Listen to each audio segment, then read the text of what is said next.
Hola a todos, bienvenidos a un nuevo programa de Entrevidas TV y en esta oportunidad voy a estar hablando con Alejandro Baravalle. Ale, muchísimas gracias por estar acá en Entrevidas. No, muchas gracias a vos, Mauro. Voy a estar hablando con Alejandro acerca de este flamante libro de cuentos, La sombra en el reflejo, publicado por la gente amiga de Bucanera Ediciones. De paso aprovecho para mandarle un saludo, un beso grande a Jorgelina Etze, editora de Bucanera, que hace un trabajo impresionante. Ale, pero antes de hablar de este libro de cuentos, que la verdad que es espectacular, de terror, ¿no? Donde uno puede tocar lo sobrenatural, lo fantástico. Pero antes de hablar de tu libro, quería preguntarte un poquito, ¿cómo se dieron tus comienzos en la lectura? ¿Por dónde arrancaste? Bueno, como me preví a esta pregunta, porque he visto algún video del canal, yo empecé básicamente con esto. Sí, sí. Bueno, Socorro, creo que para los que tenemos cierta edad no necesita presentación. Sí, Este es el más conocido del Saborenman con el Frankenstein de Boris Karloff, no el Frankenstein de Mary Shelley, ¿no? Casi nadie conoce al Frankenstein de Mary Shelley, es el Frankenstein del cine de Boris Karloff. Después, bueno, están estos otros también que son menos conocidos, pero también grandes libros de cuentos de Elsa. Estos libros de horror de la desaparecida editorial Martínez Roca, uno se hace viejo y se va dando cuenta que todo lo contemporáneo a su niñez va desapareciendo. Los tengo todos después, los compré todos, así de nostálgico. A ver, obviamente, habré leído algo antes, seguro, en el colegio, claro. en todas partes, pero viste que uno tiene como una especie de mito de origen, de qué fue lo primero que leyó. Bueno, si yo me tengo que inventar mis memorias, como hacemos todos forzosamente, ¿no? No somos Funes, el personaje de Borges, por suerte. Yo diría que esos fueron mis primeros libros. Ahí aprendí lo que era la estructura del cuento. Después escribía cuentos horribles, por supuesto, los cuentos que uno escribe a esa edad, pero la estructura me quedó clásica, ¿no? Ahí marcada. Y cuando empezaste a escribir, ¿no? ¿Arrancaste por cuentos de terror? Terror, suspenso, ibas por ese Sí, lado. arranqué y estoy, bueno, no terminando, espero, pero arranqué y seguí. Muy pocas veces he escrito otra cosa. O en todo caso siempre el terror, lo fantástico, raro que escriba algo realista. Lo que publiqué hasta ahora siempre de terror o afines, algunos cuentos quizás. No de terror en el sentido de que tenga que haber castillos, cadenas que se golpean solas, ni nada de eso, sino algunos pueden ser quizás de violencia más cotidiana, otros más sobrenaturales, como este último libro, que casi todos son sobrenaturales, pero sí, sí. Bueno, pero aparece, ¿no? Aparecen niños, animales, violencia, bueno, lo fantástico. Ahora vamos a hablar de La sombra en el reflejo. Contame cómo fue el proceso de escritura de este libro. En realidad sería casi una estafa decir que escribí el libro, porque sino que lo que hice fue juntar los cuentos. Claro. Porque yo, bueno, había publicado varios cuentos en el libro anterior que tenía un tema, esas temáticas, esas palabras coquetas que usamos, que el tema, el hilo de los cuentos, no sé si me seguís escuchando porque te me quedaste Sí, ahí. sí, sí, te escucho perfecto. Ah, bueno, ok. Que eran cuentos, bueno, en parte realistas, en parte fantásticos, pero iban con relaciones sentimentales de por medio, sentimentales barra demenciales, porque por algo era un libro de terror. Y entonces tomé muchos cuentos que tenía ya escritos que iban para ese libro, y me quedaron muchos otros que me gustaban tanto más que los publicados, pero que no iban. Y entonces, para este nuevo libro, bueno, hablé con Jorgelina, se dio la chance de sacar algo. Ya tenía varios cuentos que me gustaban bastante, me parecía que estaban como para publicar, por supuesto, si no los hubiera publicado. Y también, bueno, en los últimos meses agregué alguno que otro con la motivación probablemente de saber que iban a salir publicados en esta antología. Eh, Ocurrió el pequeño milagro que llamamos inspiración y salió algún otro con el tiempo suficiente como para trabajarlo y demás. Bueno, Así que no es que trabajé el libro, sino que en realidad tenías un poco. cuentos, fuiste como haciendo una Claro. especie de selección, ¿no? ¿Sabes qué? Bueno, arranca con un prefacio, pero después del prefacio ya nos encontramos con un cuento que es Todos nos estamos yendo, donde aparece, bueno, ahí el juego de la Ouija, con esta situación muy particular, ¿no? De este grupo de amigos, por ejemplo, bueno, Marito, que es no vamos a spoilear, pero es el primero que termina mal, digamos. Igual ya empieza el primer Empieza párrafo. así, o sea, claro, no es spoiler porque ya de entrada se van a enterar de esto.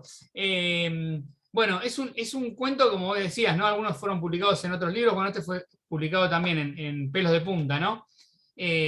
Hace un tiempo, esa antología que en realidad fueron varios libros. Contame, bueno, ¿cómo surge esta historia? Claro, la antología que vos bien mencionás, Sangre Fría, que era se llamaba la antología, si mal no recuerdo, sí, Sangre Fría, de editorial Pelos de Punta. En esta antología en particular, a la que me tocó integrar, había que basarse en hechos reales, en noticias. Claro. Por supuesto, con un tinte un poco escabroso. Desde ya, por ejemplo, hay un cuento que era sobre el petiso orejudo, creo, otro sobre Robledo Puch, bueno, no importa, la cuestión es que eran todos, uno creo que el famoso caso de las hermanas satánicas, ¿te Sí. acordás que apareció habían asesinado al padre? Bueno, y a mí me tocó el de unos chicos, no me acuerdo si fue el año 2014, no me acuerdo, si te digo te miento, pero bueno, 2000 y algo, unos chicos que jugaron en una barriada, un barrio humilde de Mendoza, empezaron a jugar al popularmente conocido acá en Argentina, al menos como el juego de la copa, o la Ouija, la tabla Ouija, y se ahorcaron, aparecieron ahorcados en árboles. Y bueno, la verdad que fue un buen material. Inventé, por supuesto, la parte del medio, digamos, o la sensación del protagonista, porque después también otras cosas que, bueno, tampoco quiero spoilear, sucedieron realmente.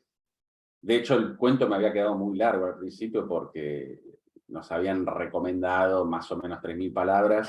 La primera versión era de 5.000, Un terminó en montón, 3.500. un montón, claro. Sí, sí, tras un ejercicio implacable de poda. Eso está bueno también, porque te das cuenta de si le puedo sacar todo esto y igual funciona, quiere decir que no estaba tan bueno en el primer borrador que tuviera todo esto. Pero quedó en 3.500 igual, pero más o menos ¿Sabes quedó. qué? Bueno, tus cuentos, salvo excepciones, ¿no? Muchos cuentos son cortos. Tendés a escribir igualmente corto, ¿no? O fue algo que se dio, digamos. Sí, me gusta, bueno, me gusta. Lo que pasa es que el cuento corto, viste, que depende mucho de que se te ocurra un buen giro, una buena idea, depende mucho de la idea. Eh, por ejemplo, este cuento del que acabamos de hablar recién no cabía en 2 páginas como No, otros claro. del libro, ¿no? La verdad que siempre, bueno, he leído mucho cuento, también novela, por supuesto, pero sí, se me da por escribir corto, depende de lo que uno considere corto, pero porque bueno, también están los cuentos del final del libro, son bastante largos, sobre todo No, el sí. último, que está, no diría que es una novela, sería exagerar, pero está ahí cerca. Sí, sí, pero es un Pero cuento que por ahí podés estirar un poco más en el buen sentido, pero sí, puede sí, llegar a no, ser no, una novel. Sí. yo no quisiera. Sí, claro, sí, es un cuento mucho más largo. Bueno, hay un cuento que me gustó mucho que es Animales Misteriosos. mm, Yo pensaba, ¿no? Cuando leía el libro, tenés muchas vueltas de tuerca y está muy bueno eso, ¿no? Donde uno, digamos, lo inesperado, ¿no? En realidad tendría que ser muchas veces así, pero uno dice, bueno, esto va para un lado y parece que va camino ahí y da un giro y cambia rotundamente. Bueno, acá pasa eso. No vamos a spoilear, obviamente, como decimos siempre, pero el cierre me pareció perfecto, ¿no? Eh, me encontré con varios de tus cuentos con esto, ¿no? De sorprenderme hacia dónde iba y de finales que eran un golpe a la quijada, digamos. Eh, ¿cómo nace la idea de Animales Misteriosos? Bueno, probablemente las fantasías perversas que tengo yo bueno, va a sonar feo si digo las fantasías perversas que Sí, tengo yo con mi gata, no son de índole erótica ni nada de eso. Pero me refiero que lo que primero salió fue el primer párrafo de esta cuestión contradictoria de los gatos, ¿no? Que son domésticos, pero a la vez pareciera que uno no los domestica nunca del todo. Exacto. Ese símil de la femme fatal de venida ama de casa, como que es antinatural tener el gato. Bueno, esos eran mis pensamientos de Bueno, dueño de esa frase que gato. aparece es muy buena, la que decís, ¿no? De la femme fatal. Y el personaje, ¿no? El protagonista, Matías. Bueno, el niño se me ocurrió que, bueno, tenía que Sí. haber un niño, pero para que funcionara el cuento como funciona, y puse un niño ahí para, bueno, para también cosas que, para hacer ciertos paralelismos, pero no Pero- estaría cometiendo spoiler, pero sí, no, no, mera funcional el niño, digamos. sí, sí, cerraba, cuadraba todo. También en un momento aparece también, ¿no? El vínculo de madre-hija, perdón, madre-hijo con el cuento Hambre, que otro cuento que me gusta mucho, ¿no? Donde, digamos, la historia arranca con la madre quemando fotos, ¿no? Despotricando contra bueno, el papá de su hijo, ¿no? Esta suma de cosas hasta otra vez sorprender con el final.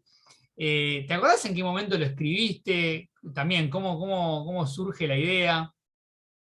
Bueno, ese cuento casi podría decirse que fue un cuento por encargo, porque un colega y amigo mío, Cristian Acevedo, escritor que, Sí. bueno, ahora está teniendo un éxito arrasador con Matilde debe morir y la secuela.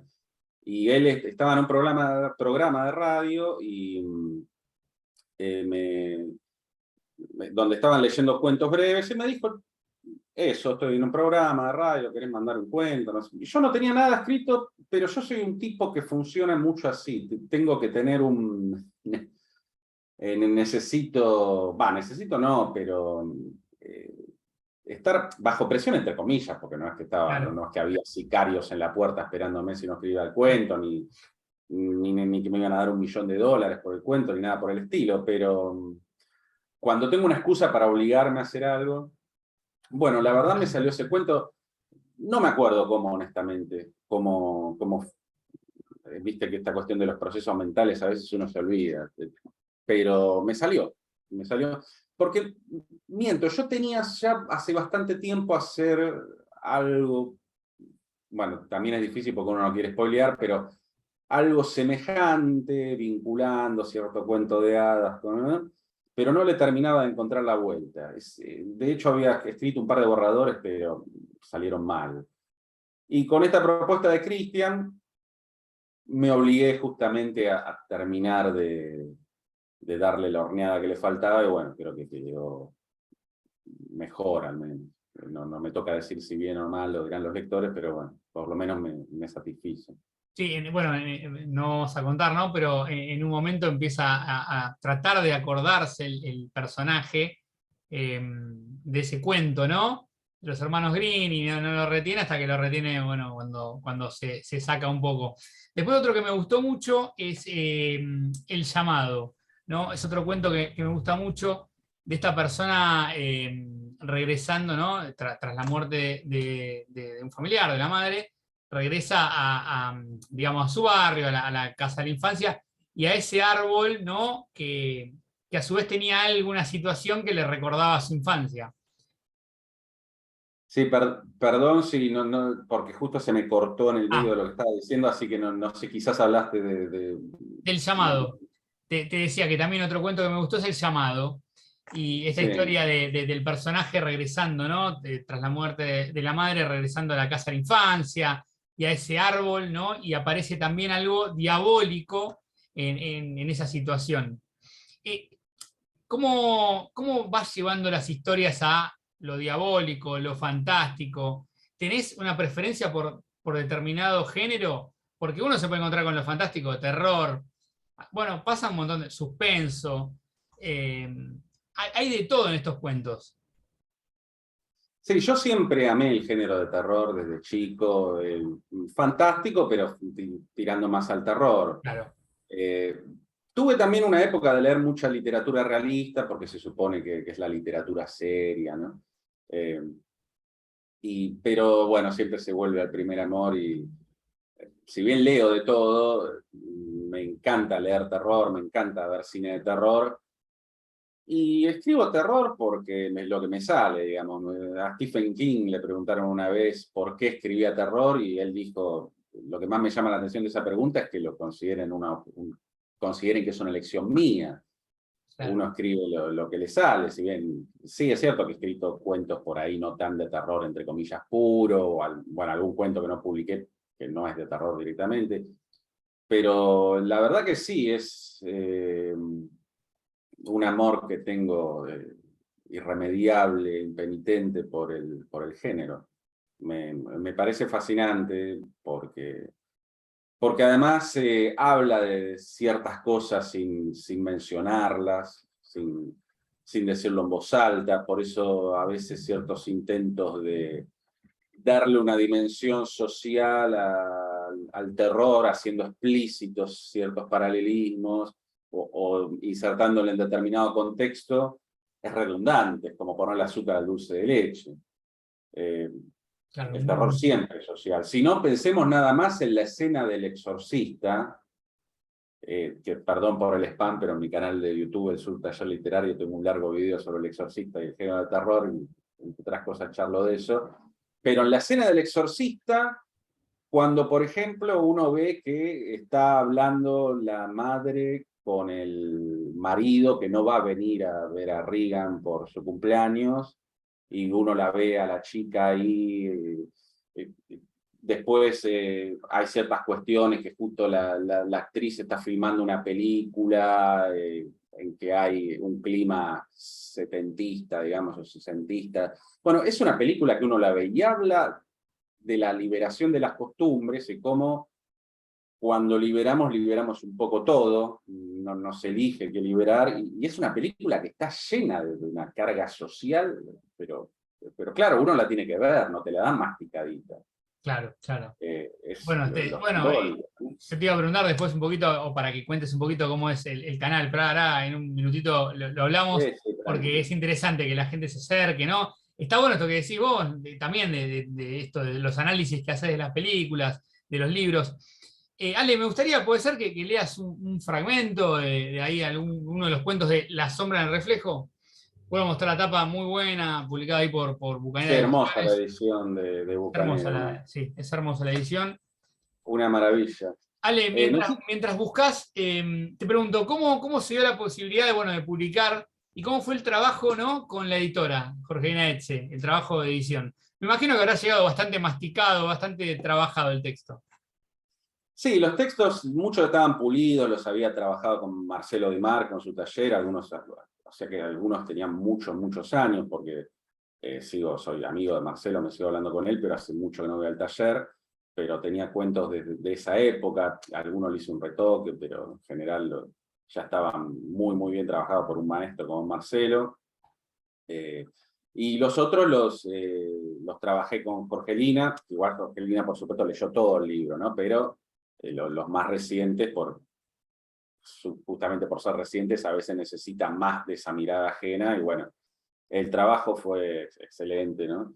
Y eso que nos pasó de todo, ¿no? Porque tuve COVID yo, tuve COVID ella, bueno, pero aún así nos las arreglamos para que el libro saliera en tiempo y forma, y bueno, con esta hermosa portada de Facundo Quiroga, no el caudillo, sino se llama como el caudillo, pero es quien dibujó la Bueno, portada, diseño el diseño es de Karina Llorente, o Llorente, y bueno. no, sí, es muy bueno este libro, lo Claudia recomiendo. Cortarezzi, la contratapa, los nombra a todos, ¿no? Como si acabara de ganar un Martín Fierro o algo así, pero bueno. Nada, La verdad que hermoso, me encantó como quedó. gran escritora también, Claudia Cortales, y le mando un beso grande, gran amiga. Ale, cuando quieras, si querés leer un ¿No te, fragmento, te parece que lea el prefacio? dale, ¿O vamos, dale. es como un Inicia el pseudo prefacio, cuento, tiene un digamos? cierre excelente. Vamos con eso. Muchas gracias. Bueno, prefacio, fuera de lugar. Un hombre entró a su departamento y se encontró con un libro sobre la mesa. Era una vieja edición de Viaje al centro de la Tierra, aquella aventura soñada por Julio Verne, que tanto lo había hecho soñar a él cuando era chico, y que ahora volvía a conmoverlo, aunque de un modo diferente. Porque ese libro no debía estar ahí, sino en la biblioteca. y él no lo había movido. De hecho, no lo ojeaba hacía años, ni siquiera recordaba su existencia. Volvió a poner el libro en la estantería junto a otros de Verne y se quedó unos segundos de pie, pensativo. Revisó los cajones en que guardaba dinero, intactos. Revisó el departamento centímetro a centímetro. Nada, ningún signo de que hubiera entrado nadie. Pero él sabía, con implacable certeza, que no había dejado el libro donde lo encontró. Los meses siguientes transcurrieron con normalidad. Ningún otro volumen volvió a aparecer sobre la mesa ni en ningún otro lugar inadecuado. Tampoco oyó ruidos de cadenas, ni mucho menos se cruzó con una mujer evanescente vestida de blanco con un caballero pálido de aspecto decimonónico. Nada cambió, salvo él mismo. Y es que una cosa es acostumbrarse a vivir en un mundo horrible, y otra muy diferente es descubrir que no se tiene la menor idea de en qué mundo se vive. Si un libro puede aparecer sobre la mesa, cualquier cosa puede pasar. Un libro que de la nada aparece sobre la mesa es tan sobrenatural, tan imposible como un vampiro o un fantasma. Estas apariciones difieren en su grado de espectacularidad, no en su íntima naturaleza. Un libro que está donde no debe no es un libro, es un monstruo. Es un tajo en el vientre del mundo, una herida por la que se desangra cada una de nuestras seguridades. Este hombre acostumbraba a concebir la realidad como un espejo sólido, estático, asentado en sus fundamentos. Ahora, el espejo se ha derretido y la realidad es un lago trémulo sobre el que parpadea la luna. Y a veces, entre parpadeo y parpadeo, aparece reflejada otra cosa, una sombra, un punto ciego, algo que no debería estar ahí, algo mucho peor que un libro, algo que nos mira y que quizás nos llama. Muchos se han enfrentado a una situación o a una intuición de esa naturaleza. Cada quien reacciona como quiere o más bien como puede. Algunos cierran los ojos y tratan de fingir que no pasó nada. Otros son capaces de sostener una mirada fugaz y después le rezan al olvido. Y existe un tercer grupo, el de los amantes de la literatura fantástica. A eso les gusta, nos gusta, zambullirse en el lago. Imagino, estimado lector, que usted vino aquí a nadar. Ojalá estos relatos consigan que quiera y que no quiera cerrar los ojos. Bueno. Muy bueno, muy bueno. Alejandro Vara Valle. Acá tenemos el libro, nuevamente lo muestro, La sombra en el reflejo, Bucanera Ediciones, lo pueden pedir ahí, pueden pedírselo a la gente amiga ahí de Bucanera Ediciones. Ale, para finalizar, bueno, contá un poquito acerca de tu canal, de paso a la gente que vea la entrevista recomiendo que se suscriba ahí al canal de Ale, que es excelente. Contá un poquito acerca del Sur. Bueno, el Sur Taller Literario nació cuando empecé con mi taller literario, me di cuenta que ya no servía eso de pegar fotocopias con un número de teléfono en las almacenes o los comercios del barrio, que el mundo había cambiado. Sí. Entonces, bueno, después de abrir un Facebook y todas esas cosas, me atreví a abrir un canal de YouTube, también porque había cosas que me interesaban de un formato no muy explotado en español, como es el video ensayo. A mí me suena por ahí un poco pomposo el nombre. Y entonces empecé con videos de eso, pero también con videos sobre consejos de escritura y demás, apoyado e inspirado también por el canal de Marcelo Di Marco, Taller de Corte y Corrección, un brillante canal de un brillante escritor y maestro de escritores. Y por suerte el canal va bastante bien. De hecho, no lo quiero decir en voz muy alta porque me da miedo de quemarla, como hablando mal y pronto, pero las últimas semanas tuvo un gran crecimiento, espero que dure, lo digo así casi con miedo. Pero bueno, ya estoy por llegar a los 20.000 suscriptores después de unos 4 años y pico de remarla. Y bueno, trato no de dar consejos en el sentido de tip número 1 o 2, sino de, por ejemplo, el último video, bueno, uno de los últimos videos que tuvo mucho éxito fue sobre la tesis de Pilia sobre el cuento, que cuenta 2 historias y tiene mucho que ver con esto del giro, de la sorpresa que decís vos, si bien no es algo exclusivo de los cuentos con giro. Otras veces cuestiones más sobre el uso de la puntuación, otras veces cuestiones relacionadas con figuras retóricas. Bueno, el que quiera puede husmear que es gratis. Bueno, Pero... así que recomiendo que se suscriban ahí al canal y bueno, van a tener un montón de información, teoría, bueno, hay de todo, ¿no? Ale, un placer tenerte acá en Entrevidas. Muchísimas gracias por esta charla. No, un placer para mí. Muchísimas gracias a vos y a quienes me han tolerado hasta esta parte del video. No, no, un lujo, un lujo. Te mando un abrazo grande. Chau, Un chau. abrazo. Gracias. Chao.